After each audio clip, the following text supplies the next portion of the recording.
Welcome to my views and news. Today we have some time to analyze the ongoing tension in the Amhara region because since this morning there has been relative peace and calm in the region, though we heard of some exchange of gunfire in some parts of the region, but overall there is a calm.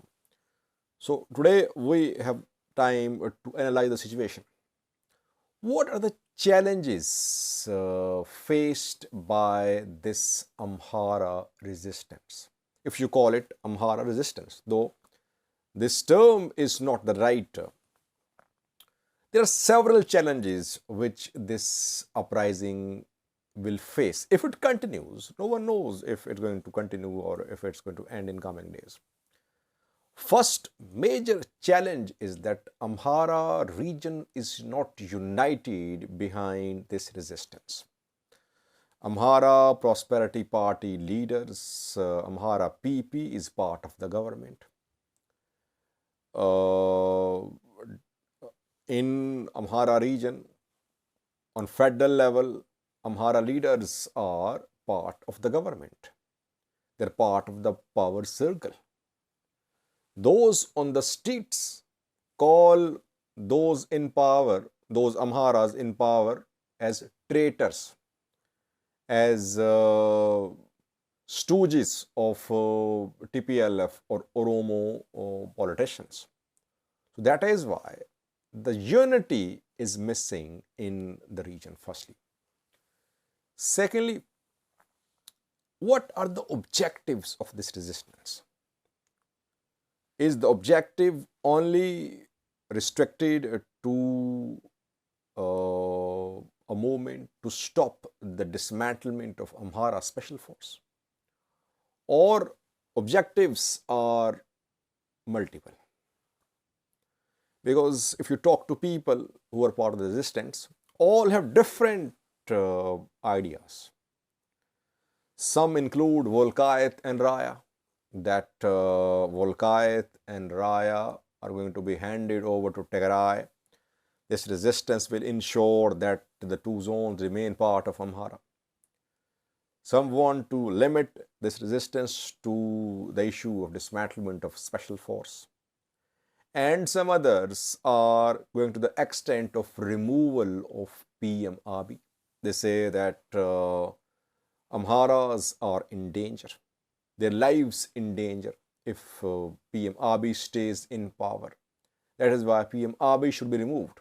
So basically, within the resistance circles, there is no consensus about the objectives, the end game, the aim of this resistance so far.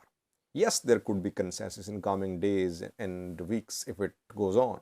So far, no consensus about the objectives.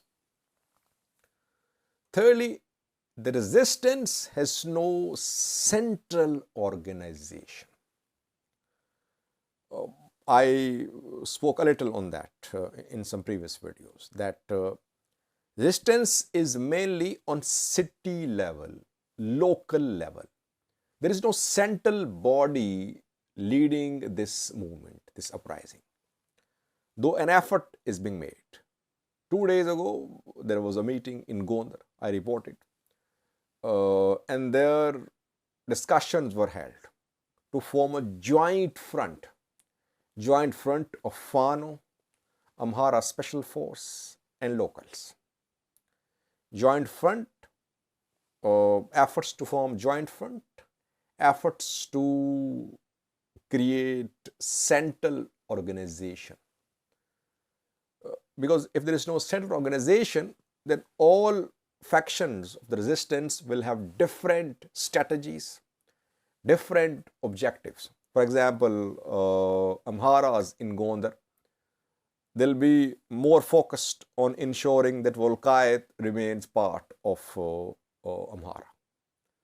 They would be less concerned about displacements from Valaga, about which Gojam would be concerned.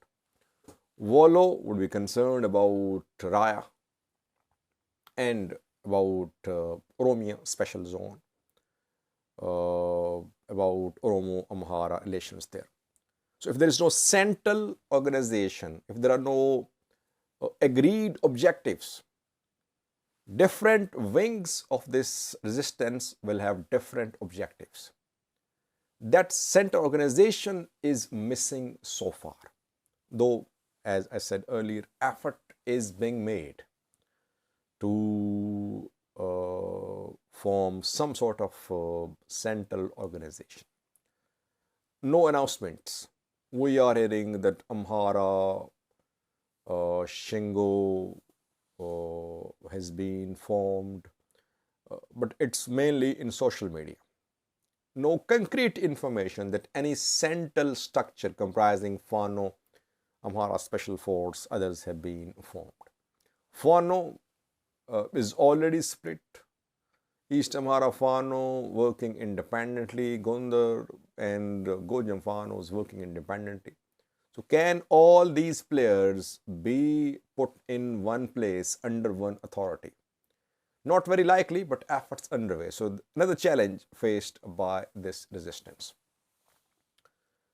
If this resistance goes on in the form of armed conflict, we must not forget that Amhara Special Force is not equipped with any heavy weapons. It does not have any tanks, APCs, etc. Amhara Special Force, Fano, they have only small arms. At best, they can wage guerrilla warfare. They're not in a position to launch a full-blown war against Ethiopian army. They're not well equipped. They're not organized. They don't have central command. And importantly, they don't have allies too. Though we have been hearing rumors that people in Somali region are rejecting the disbandment of special forces there. But I could not confirm because we don't know if there is actual implementation of the decision regarding disbandment of special forces. Who could be Amhara allies if this resistance goes on? Tigrayans? Obviously no, because Tigray has already unresolved dispute with Amhara over Raya Volkayat and some other issues too. Oromos? Definitely no, because Oromo Amhara rivalry is on display, rivalry for political dominance. From BG, again, no possibility because Matical, other zonal governments people have been accusing Amhara government of trespassing BG territories, of trying to annex BG territories. Afar can only be reached through Oromia Special Zone. Oromia Special Zone is destabilized. Large number of Oromos live there. There could be oil age presence there.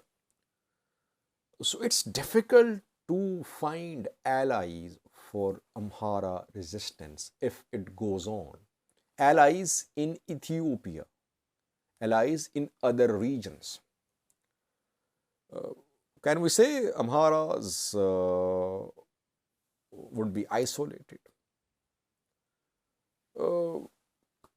I wouldn't use the word isolation, but it would be difficult for Amhara resistance to have any allies in Ethiopia.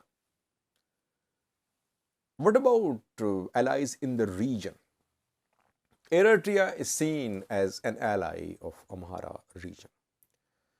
But if Volkayat is lost, if ENDF is deployed between Gondar and Eritrea in Volkayat, it means Eritrea won't be able to support Amhara forces directly, Amhara fighters. Support could only be through Sudan. And Sudan-Amhara relations have not been very ideal. because Al-Fashaga remained under the control of mainly Amhara farmers. And Sudan's military took control of Al-Fashaga, taking advantage of conflict in northern Ethiopia. Otherwise, the area would have been under the control of Amhara farmers. And Sudan is hosting Ethiopian opposition armed groups hostile to Amhara region. There was a presence of Tigray fighters in Sudan last year. Argo fighters, Kimad fighters, they're based in Sudan. From Sudan, they carry out attacks on Amhara territories in Matimma, etc. So it's difficult for Amhara resistance to find regional allies. Though with the passage of time, if this resistance goes on, we could see some allies trying to come to the support of Amhara forces, especially Eritrea. So far, Eritrea, I don't think, wants to be involved in this conflict now, though things can change in coming weeks and months if this conflict goes on. So overall, I personally think that this Amhara resistance, if it is planned, if it continues, it will be faced with multiple challenges, internal as well, because on the 9th of April, there was fighting between Fano fighters and Argos in Javi. I did a video on that a few hours ago. Several were killed in that escalation, and after that, the Ethiopian army entered Javi from BG, taking advantage of the conflict between Amharas and Argos. And same tension is in Waghimra as well. So overall, considering all these challenges faced by the Amhara resistance, it is not going to be an easy task for Amhara resistance to continue.